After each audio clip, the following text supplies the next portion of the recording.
This is a lesson from our Making a Graphic Novel course. To get the full course, go to bluebanimation.com/makingagraphicnovel.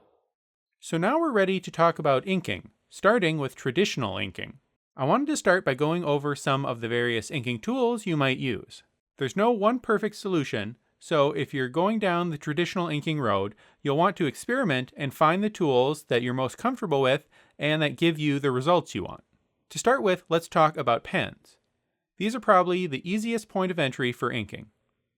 Art pens like these Pigma Microns or this Copic Multiliner offer high-quality waterproof ink and come in a variety of thicknesses. While you can get some variation in line weight by how hard you press, these are best for making lines with a consistent line weight. If you want to drop a little more money up front, you can also get refillable technical pens like these from Rapidograph.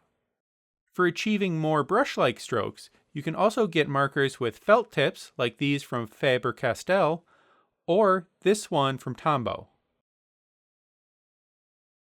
You can also get a proper brush pen with a bristle tip like this Pentel Pocket Brush Pen.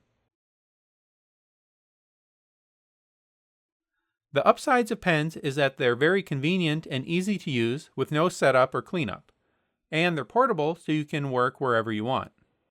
The downside is that they can get expensive if you're doing a lot of inking and constantly have to replace them. Also, you might find them limiting in the amount of line variation you're able to achieve. An alternative that many artists still use is old-fashioned dip pens, sometimes called nib pens or crow quill pens. Dip pens consist of a holder and any variety of metal nibs that get inserted into the holder. Then you dip the pen into a bottle or bowl of ink, and the slit in the nib will hold enough ink for you to draw with. You might be worried about having to constantly be dipping your pen, but you'd be surprised how much ink a nib can hold. You can pull the pen or go sideways with it, but never try to push it, or you'll get flecks of ink everywhere. The advantage of dip pens is that you can get more variation in line weight by applying more or less pressure, both between strokes and within a single stroke. This will vary depending on how large and flexible your pen nibs are. So you want to try out a bunch of different types.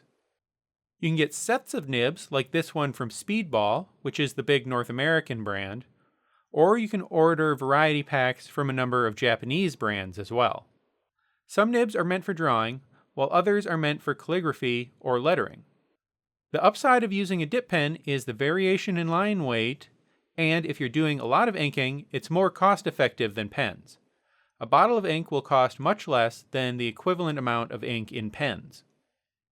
The downside is inconvenience. Dip pens can be messier, and you have to clean them after every use.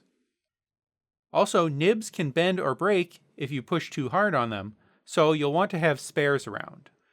Now, of course, to use these, you'll also need ink. The type of ink you want is black waterproof India ink.